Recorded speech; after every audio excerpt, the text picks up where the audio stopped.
Il 6 di ottobre, quindi un mese dopo l'armistizio, a Bavaria di Nervesa, nella canonica di Bavaria di Nervesa, un prete antifascista che si chiamava Pasquale Roncato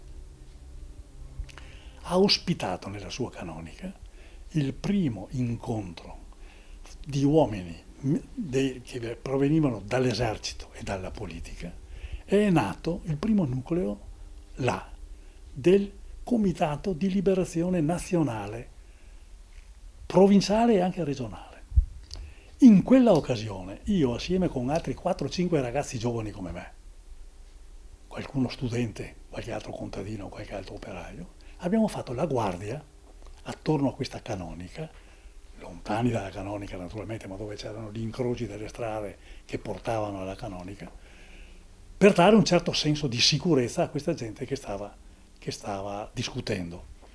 Poi sai, come è nata la resistenza, il contatto con le armi, le prime cose, c'è stata una prima fase, che era stata quella dell'organizzazione. Difficilissima, perché dovevi cercare chi la pensava come te, e come vi dicevo prima erano giovani, oppure vecchi antifascisti, oppure dei nostri fratelli maggiori che avevano fatto il fronte, quindi dovevi contattarli. Poi dovevi cercare le armi. Le armi ce le procuravamo come? Erano nati anche qualche comitato di liberazione nazionale che provvedeva in qualche maniera a comprare qualche pistola, qualche arma e compagnia bella. Per il resto dovevamo procurarcele.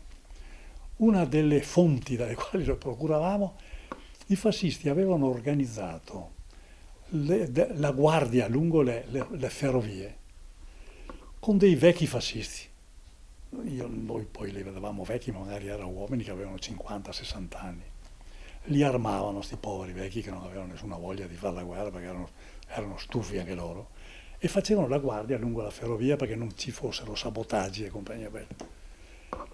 E noi eravamo sbarazzini, eravamo giovani, andavamo là e dicevamo, beh, senti che cavolo ne fai con quelle pistole d'aria a noi che servono a noi? E loro ce le davano, non è che opponessero resistenza. Qualche volta si andava a portarle via nelle caserme, mettendoci d'accordo con qualcuno che era dentro la caserma, che ti dava una mano per farti entrare, per portare via le armi come chiamavano, dove mettono le armi? L'armeria delle caserme. E così è venuto fuori questo discorso. E dopo una grossa spinta alla resistenza è stata data verso la fine dell'anno 44, quando la Repubblica Fascista di Salò, insieme con i tedeschi, aveva emanato dei bandi per l'arruolamento obbligatorio dei giovani. E tantissimi giovani, messi davanti alla scelta di andare a fare i militari con la Repubblica di Salò, oppure andare a finire in Germania, perché ci diceva che li mandavano in Germania, a un certo punto preferivano venire con i partigiani e preferivano iniziare il discorso della resistenza, che poi è cresciuta con un coso anche abbastanza rapidamente, ed è nato pian piano un esercito di volontari, perché ecco, una delle cose importanti della resistenza, la prima caratteristica è che sono tutti volontari, cioè non c'è stata nessuna cartolina di precetto, tutti volontari, uomini e donne, perché c'erano anche le donne nella resistenza. La metà del cielo ha partecipato alla guerra partigiana, hanno fatto la resistenza le donne, hanno conquistato il loro diritto al voto, perché prima non votavano, hanno conquistato il loro diritto al voto facendo la resistenza. E praticamente è sorta sta roba, no? Cominciata l'organizzazione, i partiti antifascisti che erano organizzati, che ci rappresentavano politicamente nel Comitato di Liberazione Nazionale, erano impegnati anche nel costruire brigate partigiane, divisioni partigiane, cercare di metterlo in piedi questo esercito, e pian piano è venuto fuori. È venuto fuori e nella primavera del 44 già si incominciavano a vedere dei gruppi organizzati, dei gruppi armati che facevano sabotaggi. I sabotaggi di allora in che cosa consistevano?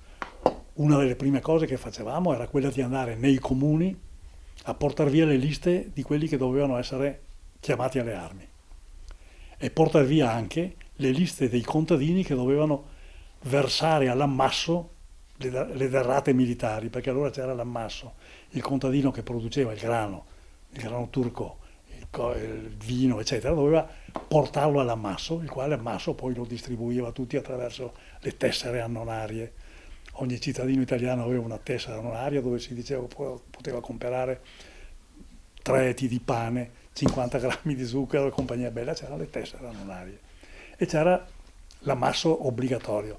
Allora noi che cosa facevamo? Andavamo nei comuni, portavamo via tutte le liste di questo ammasso, per cui rendevamo difficoltoso il funzionamento di queste cose e salvavamo in qualche maniera i contadini, che poi noi li salvavamo perché era l'unica fonte di sopravvivenza nostra, perché non c'era nessun altro che poteva darci qualche cosa da mangiare, perché noi non avevamo né caserme, né mense, né dormitori, non avevamo niente, quindi dovevamo stare con loro perché ci davano anche da mangiare. E quindi vivevamo alla macchia.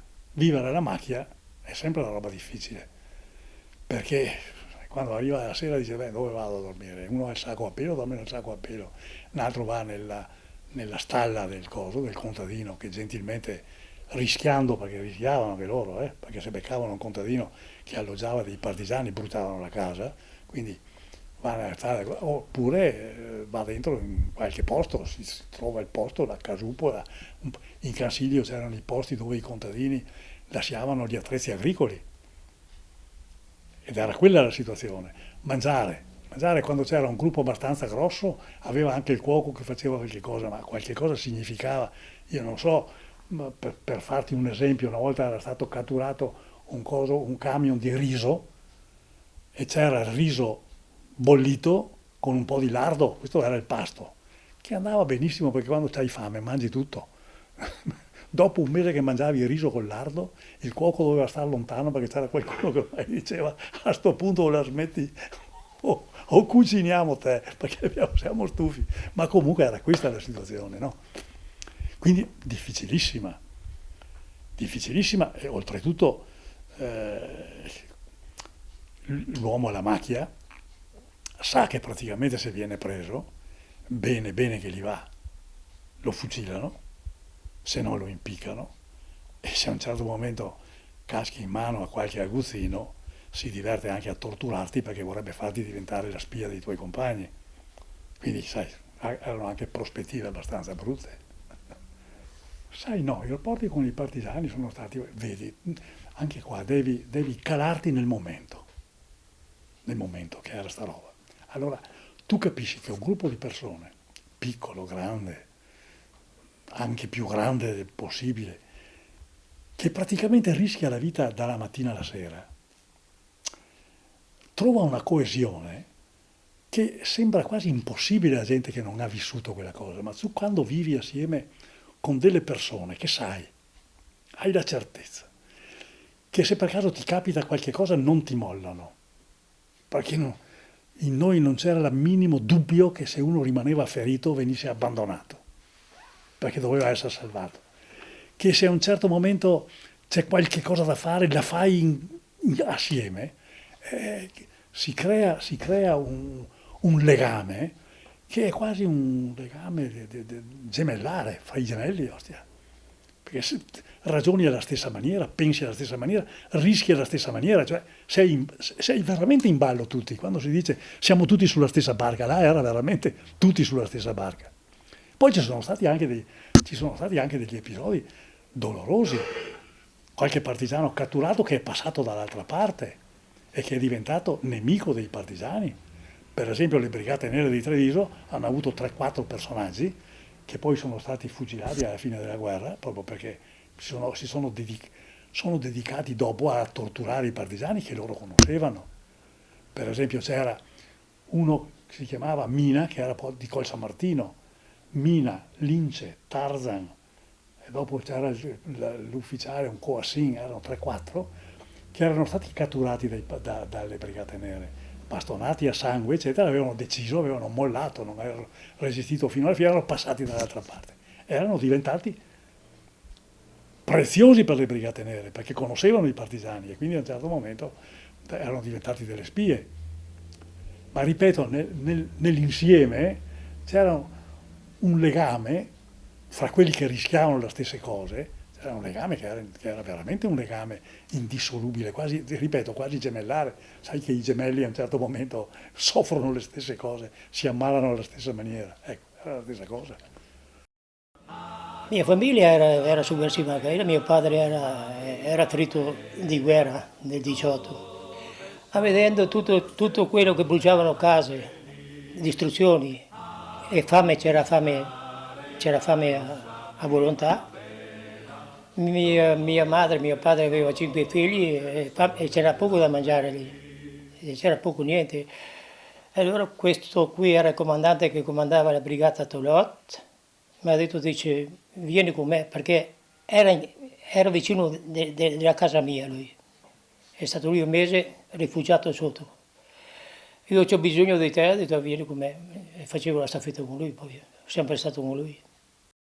Veniva il razionamento qui sotto, qui sulla montagna, tutti si buttavano in alto, nascosti dentro per mezzo alle valli, da tutte le parti. E quelli buttati in montagna, quelli si salvavano dentro per mezzo i pini, insomma, in mezzo ai boschi.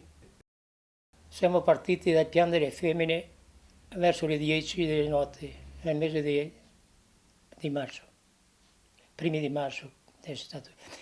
E siamo andati verso sotto il Vicentino.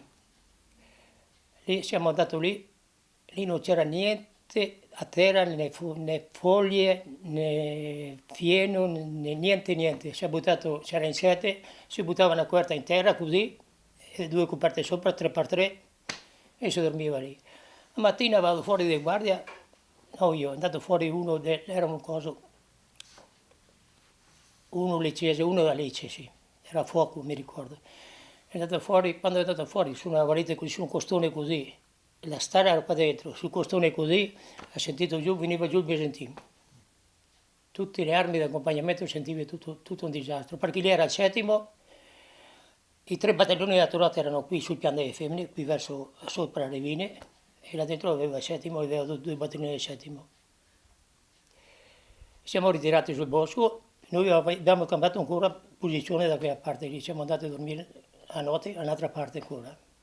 Però se ti prendevano, ti metteva la corda al collo o fucilazione alla schiena, o ti portava in Germania, ti bruciava a casa, ti impiccavano. Alla fine il conflitto era la speranza di essere liberi, non essere più presi da loro, perché loro ti prendevano, bruciava a casa, bruciava tutto, ti spaccava tutto, ti spaccava. Lo sai cosa ti dico io? Andavo giù, quando veniva giù da Auronzo, da quelle parti lì, veniva giù in campagna a prendere un sacco di biava, di mais, come vuoi dire. Venivano su, portavano a mangiare i partigiani, mettevano su un mucchio di ghiaia, no? I sacchi. Poi con la baionetta spaccavano, buttavano il mais sulla ghiaia. Era bello quello, no? E lei aveva 5 figli da darsi, o 6 figli da darsi a mangiare. Andavi in mulino, potevi andare a bere la tessera. Io ho mangiato ancora il mais dentro sulla caldaia in muro e fatto bollire e mangiato così. E tanti l'hanno mangiato anche, non solo me. Non potevi né immaginare farina, non potevi portare il mais, non potevi portarne sopra. E loro con cosa vivevano quelle famiglie che erano lì? E avevano tutti 5, 6, 7 figli, quei tempi.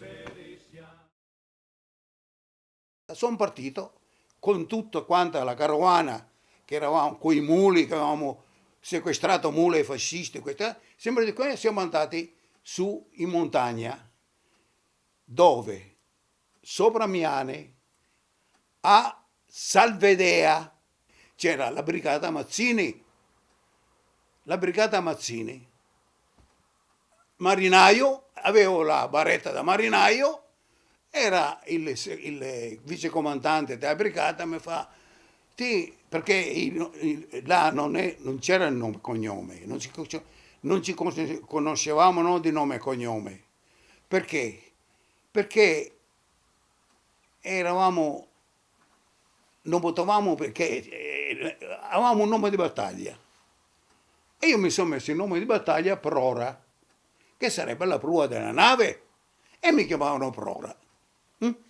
e ti cammini sulla cresta da Salvadea, ti passa il San Poldo, ti va sotto il Visentin, quando sei sotto il Visentin ti vedi che c'è un lago a destra, vai giù nel lago e di là, dal lago Santa Croce, ho lasciato sulla dritta il lago e sono andato verso Tampere.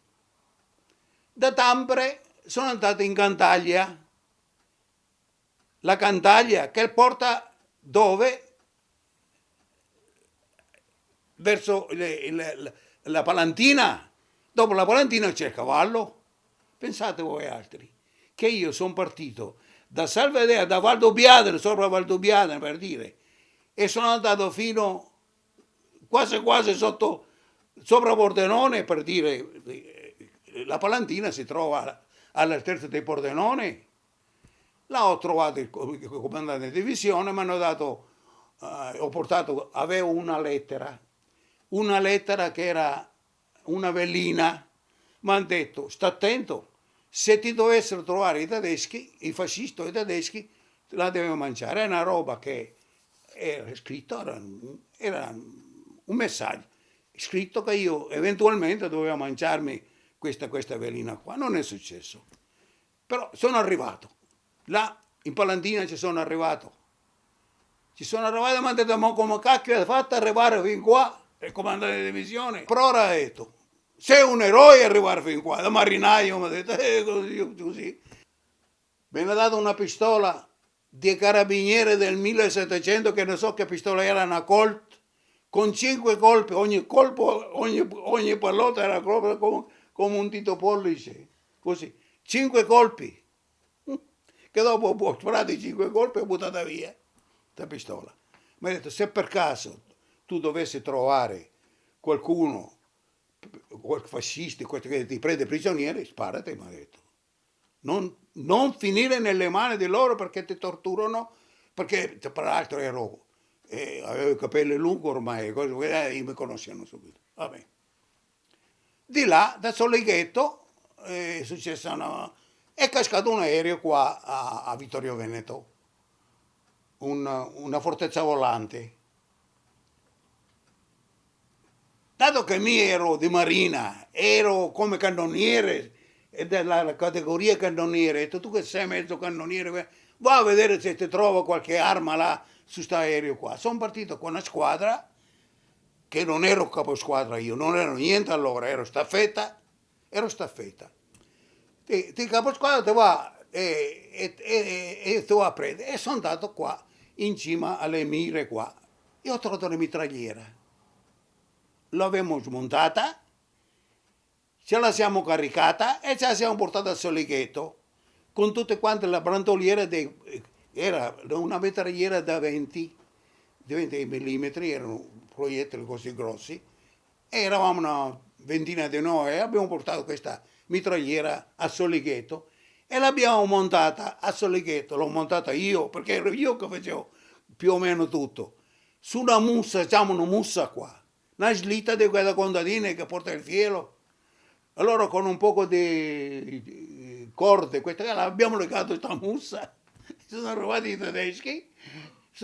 tedeschi, noi avevamo già montato la mitragliera, siamo riusciti a sparare un poco, però la mussa c'è col rinculo della macchina, si andava per conto suo, si sparava anche per aria, vabbè, quello non da ridere.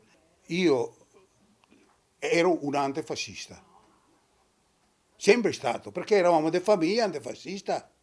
Praticamente io, quando sono stato in montagna non perché per la gloria, io sono andato in montagna per salvarmi la pelle, la verità. Che ne so io, a un certo momento sono andato là e politicamente è cambiato tutto. Quando sono andato in montagna politicamente è cambiato tutto. Io ho acquisito tutto quanto quello che è venuto dopo a seguito di esperienze nella brigata, nella vita comune dei partigiani. Ho imparato là, c'era il bianco, c'era libero, c'erano commissari che parlavano, erano i bolognesi che venivano, facevano anche politica, questa qua. Abbiamo come antifascista che dopo quando i fascisti ci hanno attaccato anche, mi hanno chiamato in Pizzocco, avevamo 12 mortai da 88, e hanno chiamato me e ha detto vieni su a montare questi mortai perché non siamo capaci di montarli. E ho montato questi mortai. Venivano i fascisti a fare rastrellamento, guarda, come mese di marzo, ma saranno stati un migliaio di loro che venivano, fascisti, venivano su. Avevamo 12 mortai da 88, così, 88 mm. E una granata di quella là, quando scoppiava, era un mortai, po'. Ti avessi visto come correva 3 bordate da 12 mortai, non sono venuto più su, no? Non sono venuto più su, sicuro. Poi facevano i lanci, e i lanci avevano tante armi, erano armate fino ai denti. Siamo venuti qui a Vittorio Veneto anche a fare nazione qua. Io quello che ho fatto durante il periodo della Resistenza, ne sono orgoglioso e non ho nessun rimpianto. Se dovessi tornare indietro lo rifarei. Solamente una roba, mi dispiace solamente una cosa, e ve lo dico sinceramente, che non siamo stati riconosciuti come partigiani, non come eroi, per amor di Dio, ma come patrioti. Non siamo stati riconosciuti, non abbiamo avuto nessun riconoscimento. Ti va dentro, trova un ragazzo per strada o ti va dentro per le scuole, ti domanda chi, i partigiani, ma cos'è questo partigiani? Non sa neanche che la nostra esistenza, no, non sa neanche che noi eravamo partigiani. Uno sente, ma c'è partigiano. Ho trovato ancora gente qua a Vittorio Veneto, mi fa, ma tu eri partigiano? Madonna, eri partigiano? Non sapeva neanche che ero partigiano, capisci? Quando si è arrivati alla fine, dopo 20 mesi di battaglie dure, dopo 20 mesi di rastrellamenti, di impiccagioni, di fucilazioni, di torture, di rappresaglie nei confronti della gente, nei confronti di gente che non aveva nessuna colpa oltretutto, perché se la prendevano con i vecchi, con le donne, con i bambini. Ad un certo momento, quando il 25 aprile del 1945 il Comitato di Liberazione Nazionale Alta Italia, con un messaggio in codice, il messaggio in codice era Aldo dice 26/1, questo era il codice, chiamava all'insurrezione generale dell'Italia. Le forze partigiane in tutta l'Italia del Nord sono riuscite a conquistare e liberare le città prima dell'arrivo degli alleati, prima dell'arrivo delle truppe del Corpo Italiano di Liberazione, che era il nuovo esercito nato al sud che aveva risalito la penisola combattendo a fianco dei nuovi alleati, degli alleati anglo-americani. E questa è stata una carta importantissima che De Gasperi, dopo la guerra, ha giocato sul tavolo della pace. E noi siamo stati riconosciuti co-belligeranti, non ci hanno trattati come nemici, hanno trattato i tedeschi per esempio. I tedeschi, guardate che sono rimasti sotto il controllo anglo-americano, francese e russo per qualche anno dopo la guerra. Per qualche anno ci sono rimasti sotto. Noi ci hanno trattato invece come co-belligeranti perché eravamo riusciti a liberarci da soli in definitiva e mettere in piedi. Oltretutto guardate che quando sono arrivati hanno trovato i sindaci nominati dai CLN, le giunte popolari nominate, per cui un'Italia che dimostrava di essere capace di amministrarsi. È stato uno dei grossi meriti della Resistenza. In quel momento, subito dopo la guerra, le componenti più avanzate del movimento partigiano, e qua ripeto, i contadini, gli operai, gli studenti, andavano avanti interpretando le esigenze di riscatto di questo popolo italiano. Riscatto sì dal fascismo, ma anche dalle condizioni di arretratezza, dalle condizioni di oppressione che erano insite nella struttura dello Stato e della società di allora. E quindi si andava avanti. La Resistenza, in definitiva, il grande passo in avanti che è stato fatto. con le battaglie di ogni giorno, con la partecipazione di tutti i ceti, volontari di tutti i ceti, con la conquista del voto per le donne, che finalmente potevano diventare cittadine e votare. Mai fatto prima. Il primo voto che l'hanno dato a scegliere la Repubblica, rispetto alla Repubblica e monarchia, il 2 giugno del 1946. Con queste, la Resistenza aveva aperto la strada alla politica nel senso moderno, nel senso della democrazia, ed era riuscita a raggiungere un obiettivo che era sfuggito alla classe dirigente risorgimentale, quella del Risorgimento. L'obiettivo dell'inserimento, dell'inclusione delle classi popolari nello Stato, che prima non si sentivano cittadini. I contadini non si sentivano cittadini dello Stato, del Regno d'Italia. Quando andavano al mercato, se incontravano un cittadino a Treviso, dovevano scendere dal marciapiede. Questa era la realtà. E loro non potevano sentirsi cittadini di un paese di questo genere. La Resistenza ha il merito di averli inseriti ed sono state proprio le classi popolari che hanno determinato la rottura definitiva con il passato. E con la risposta repubblicana del 2 giugno 1946 hanno mandato a casa per sempre Casa Savoia, lo Statuto Albertino e il principe Filiberto a ballare con le stelle e a scivolare adesso nel correre. Ma che facciano pure quelle cose là, l'importante è che non dirigano più l'Italia. Questo è il punto fondamentale, capito? Allora l'impegno qual è? Dobbiamo ritornare ai principi della Costituzione italiana. E le forze politiche devono sapere che quella è una carta che loro per primi devono rispettare. Perché la sovranità non è loro, è del popolo. E il popolo, fin tanto che ha la capacità di battersi per realizzare gli obiettivi della Costituzione, è il padrone assoluto della Costituzione italiana, è colui che ha il depositario della sovranità. E allora io ogni volta lo dico sempre ai giovani, ragazzi, diffidate da qualsiasi venga a raccontarvi le storie dell'orso, che le cose sono facili a risolvere soltanto se si dà il voto a lui. Diffidate da questa gente. E siamo in una situazione difficile. Il futuro è vostro. Ma ricordatevi che avete una carta fondamentale, che è questa, che è la Costituzione italiana, che va difesa perché dobbiamo realizzarla, non stravolgerla. E praticamente dovete impegnarvi. E quando avrete una scheda in mano, e la avrete fra qualche anno, quella scheda è un'arma. Non cedetela a nessuno.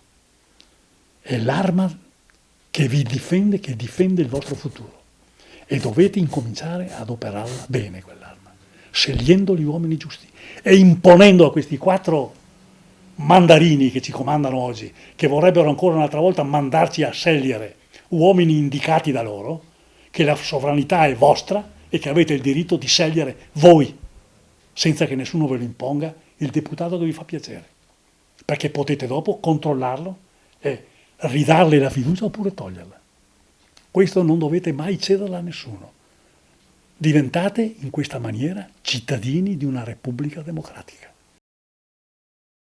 Se dovessi raccontare la Resistenza ai giovani oggi, non sceglierei la narrazione, quella della vulgata tradizionale, diciamo quella vulgata in cui sono cresciuto anch'io, che mi è stata tramandata dalla scuola, che tutta si riassume la Resistenza come un fenomeno di massa, un popolo alla macchia, che si è ribellato al fascismo e all'occupazione dell'Italia da parte dei tedeschi, che ha restituito il paese alla libertà e alla democrazia.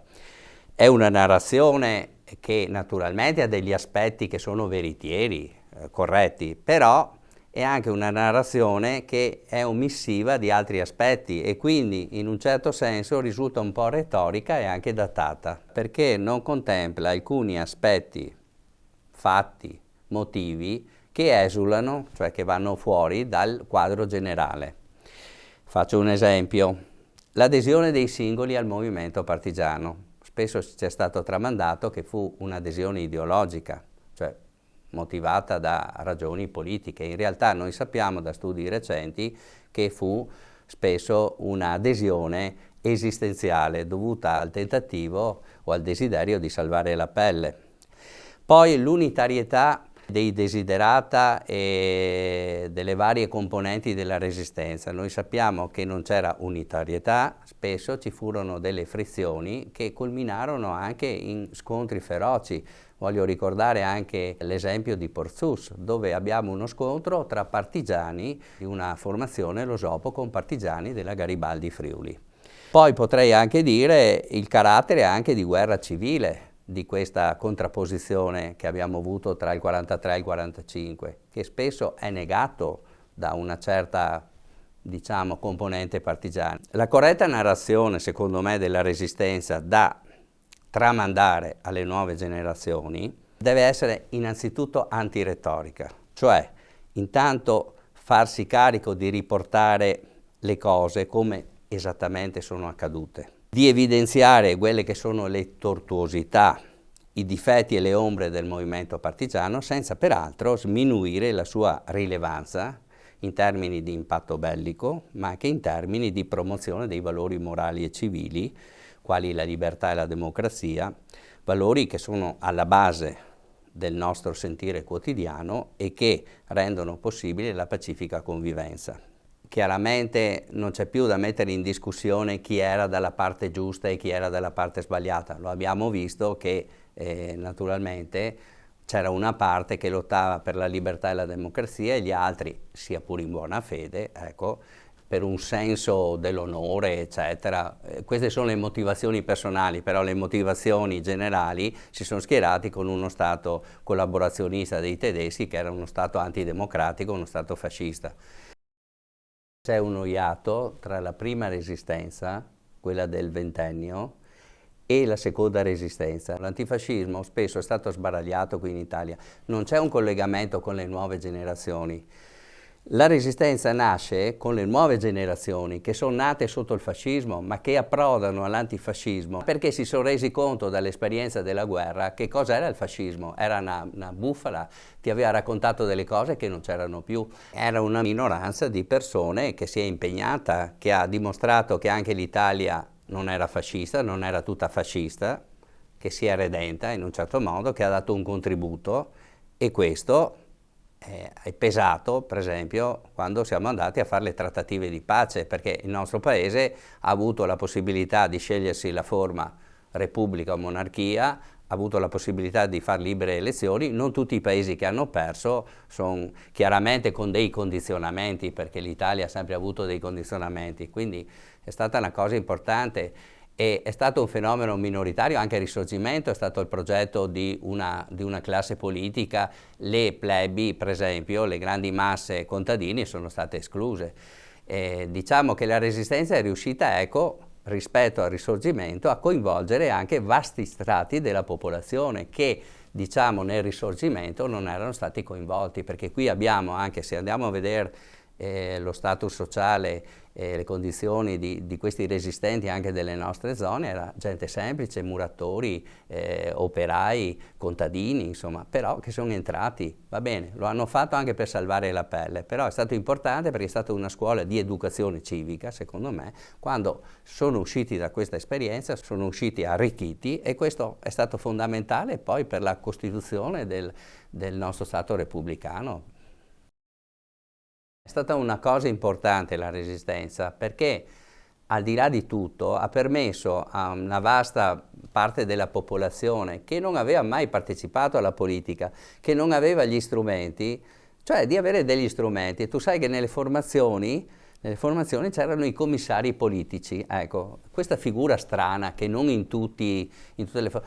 Questi commissari politici perché erano stati chiamati su? Perché spesso la gente andava in montagna ma non sapeva il significato dell'andare in montagna, cioè salvavi la pelle, però dovevi anche capire perché eri quassù ed è stato importante queste ore politiche che facevano, ma erano ore di educazione civica, ecco.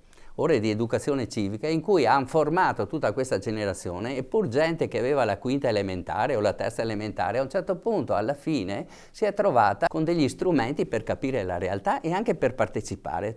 Nel dopoguerra i grandi partiti di massa vedono una grandissima partecipazione, quindi la Resistenza è stata importantissima per la crescita democratica e per la partecipazione dei cittadini. E arriviamo sempre al discorso della democrazia e della partecipazione. La democrazia non è un dono venuto dall'alto che tu ti tieni, che hai conquistato, no, è una cosa che infieri, devi sempre darti da fare perché venga mantenuta, perché ci sono opposte forze, spinte autoritarie da una parte, che tentano sempre, di creare uno Stato autocratico, oppure che comandino solo certi e non altri. Forse si è smarrito, questo è il senso della partecipazione, insomma. Non è che abbiamo la democrazia una volta per tutte, la democrazia significa anche partecipazione.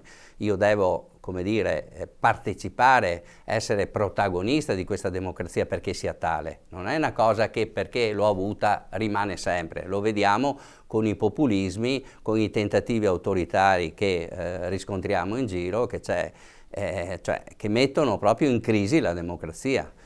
Diciamo, un'altra eredità che ci lascia la Resistenza è una eredità morale, anche quella che di fronte alle storture della società, noi non possiamo rimanere indifferenti e dobbiamo dare il nostro contributo. È chiaro che anche in un regime democratico ci sono delle storture, ci sono delle ingiustizie che vanno sanate, e appunto l'eredità della Resistenza vuol dire io sono un cittadino attivo, mi do da fare per superare queste cose. Direi che è un'eredità morale che ci lascia. La Resistenza è stato un fenomeno complesso. Complesso perché è costituito da tante motivazioni, da tanti sentimenti, da tanti ragionamenti. Composito. Mi fermo su questa parola composito, che diventa anche una delle caratteristiche più forti della Resistenza, che probabilmente è anche quell'aspetto civico che la caratterizza proprio da un punto di vista anche del presente. La Resistenza è stata fatta da tutto il popolo italiano, appartiene a tutto il popolo italiano, che non vuol dire che ogni persona ha imbracciato le armi o ha fatto la Resistenza. Vuol dire che ogni tipologia, ogni ceto, ogni gruppo ha dato qualcosa di suo alla Resistenza. Perché io non sono d'accordo che la Resistenza è stata una scelta d'élite. Ogni categoria ha dato qualcosa, non tutta la gente, ma ogni categoria. Questa è una cosa importante. Due grandi concetti stanno un po' alla base dei pregiudizi. Uno è molto generale, che è quello che il nostro paese non ha mai fatto i conti col fascismo. Per cui è passato quasi una certa cautela, no? Che poi è sfociata in forme di revisionismo, perché in questi anni abbiamo assistito a diverse forme di revisionismo. E poi l'altro grande pregiudizio è che la maggior parte dei partigiani era garibaldino, erano comunisti, ma un'altra delle cose bellissime della Resistenza, un altro lascito, era la capacità di stare insieme nonostante le differenze.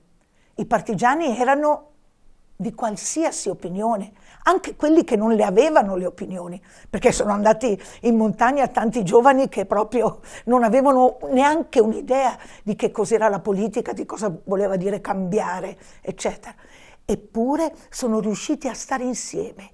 E non solo, i partiti che c'erano prima del ventennio fascista si sono ritrovati nei CLN, durante l'occupazione nazista, durante la Repubblica di Salò, e hanno cominciato a costruire. Sono stati così capaci di sognare un paese nuovo e mettendo insieme le loro esperienze, le loro diversità, sia nei CLN, sia nelle brigate, nelle montagne, nelle fabbriche dove c'erano le sezioni di partigiani. E questa è stata una cosa grandissima che dovrebbe insegnare tanto a noi oggi, così legati alle piccole differenze fra di noi, alle nostre identità che non riusciamo a mollare di 1 centimetro, perché la nostra identità vale più della tua, vale più della sua. Ecco, questa è un'altra delle cose grandi della Resistenza. Hanno lavorato insieme per un unico obiettivo, hanno superato le loro diversità. Padri e madri costituenti sono la dimostrazione tangibile di questo, insomma, sono arrivati alla Costituzione. Certo che c'era la zona grigia, la zona di quelli che si buttavano dall'altra parte o che erano completamente indifferenti. E anche questo è un fenomeno che ha molte attinenze con il presente. Cioè noi stiamo vivendo in un momento in cui prevale la zona grigia. No, noi non vogliamo, siamo contro questa cosa, non vogliamo più essere grigi, vogliamo contare, vogliamo esserci dentro questa società, vogliamo avere il diritto di essere ascoltati. Perché non andare a votare? Perché? Perché siamo sfiduciati dalla politica? Perché siamo sfiduciati? Bene, tiriamoci sulle maniche, come hanno fatto i nostri partigiani. Cioè, questo diventa resistere oggi. La zona grigia che ha causato tante divisioni, tante incomprensioni ancora adesso, quella che c'è stata durante il fascismo e negli anni della Resistenza, c'è ancora. Noi come ANPI abbiamo un po' questo obiettivo, perché l'ANPI non è sempre stato aperto a tutti. L'ANPI è nata come associazione di partigiani e come parenti dei partigiani, gente che comunque era all'interno della Resistenza. E poi nel corso degli anni, ma con calma, no? Si è aperta anche agli altri. E solo nel 2006 l'ANPI ha aperto le sue cariche direttive anche a gente come me che non ha né parenti e tantomeno ha fatto la guerra di resistenza. Ecco. Per cui solo nel 2006. Ma qual è l'obiettivo statutario dell'ANPI? Mantenere la memoria. Questo è il primo, sicuramente. La memoria è fondamentale perché è la nostra storia. Però se fosse solo memoria, per cui andiamo sui monumenti a portare il fiore, celebriamo il 25 aprile, facciamo il ricordo di questo, di quell'altro partigiano, sarebbe un po' vuota. Allora, se noi pensiamo al perché, alla motivazione, alla scelta che hanno fatto i partigiani, riusciamo a vedere anche un presente e un futuro nel nome della Resistenza. I valori per i quali loro hanno fatto quello sono i valori della Costituzione. Allora l'ANPI si batte, oltre che per la memoria, per tutto quello che è Costituzione, per i valori che devono essere resi vivi. Essere dentro in questa società e dare ciascuno il proprio contributo, fare il proprio dovere, pretendere i propri diritti e rispettare quelli degli altri. I popoli devono resistere e devono farsi sentire. Come? Tante volte noi, anche come ANPI, ma anche come società civile, diciamo, ma cosa vuol dire adesso, nel 2025, cosa vuol dire resistere? Come si fa a resistere? Intanto ci si informa. Si conosce bene, si cerca non la verità, perché la verità è come dire, piena di sfaccettature, eccetera.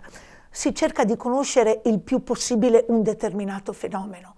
E poi quando si è conosciuto non si deve aver paura di confrontarsi, di parlarne con gli altri. Nella nostra Vittorio Veneto informiamoci, partecipiamo, ci sono tantissimi eventi, ci sono gruppi diversi, ognuno partecipa e poi decide, poi valuta, ma l'importante è non rimanere nel proprio individualismo, nel proprio bozzolo, perché questa è la zona grigia più pericolosa, perché intanto il mondo va avanti, i potenti decidono per noi.